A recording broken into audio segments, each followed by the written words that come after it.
আজকে আমাদের এই আন্দোলনকে কেন্দ্র করে আমাদের যে ভাইরা বাংলাদেশের বিভিন্ন স্থানে আহত রয়েছে, আমাদের যে ভাই বোনেরা শহীদ হয়েছেন, তাদের একটি কমপ্লিট একটি তথ্য উপাত্ত আমরা সংগ্রহ করতে চাই। সেই জন্য আমরা 20 থেকে 25 জনের একটি আইটি এক্সপার্ট টিম করেছি।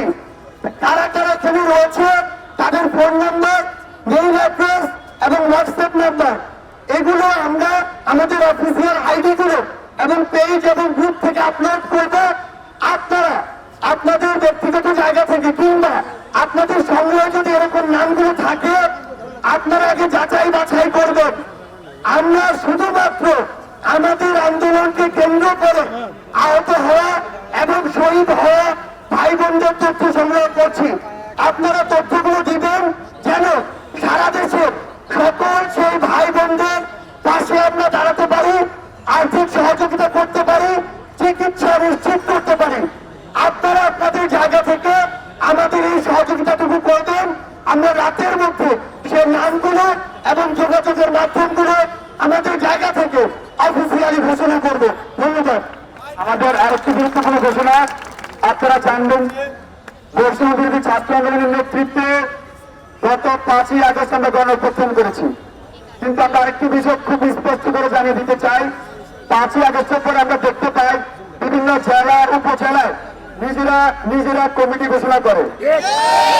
আমরা বলছি না যে সেই কমিটি আমাদের পক্ষে না, আমরা বলতে চাচ্ছি সেই কমিটি আসলে আমরা দেই না। তো অনেকে আছে সুবিধাভোগী, অনেকে আছে সুযোগ সন্তানে, যারা আসলে আমাদের এই বৈষম্যবিরোধী ছাত্র আন্দোলনের যে মর্যাদা পেয়েছে সারা দেশে, সেটিকে ব্যবহার করে একটি অপব্যবহার করার চক্রান্ত চাচ্ছে। যারা চক্রান্ত করবে, যারা এর নামে চাঁদাবাজি করবে, যারা এর নামে বিভিন্ন জায়গায় সহিংসতা করবে, তাদেরকে আপনারা বয়কট করবেন। বৈষম্যবিরোধী ছাত্র আন্দোলন কখনোই এসবের পক্ষে ছিল না। বৈষম্যবিরোধী ছাত্র আন্দোলন শুরু থেকে শান্তিপূর্ণ আন্দোলন বিশ্বাসী ছিল, জনতার আন্দোলনে বিশ্বাসী ছিল, জনতার বাংলাদেশে বিশ্বাসী ছিল। আমরা আহ্বান করব, সারা দেশে যারা আমাদের সাথে একসাথে কাজ করতে চান, তারা তাৎক্ষণিকভাবে ভলান্টিয়ার টিম গঠন করতে পারেন।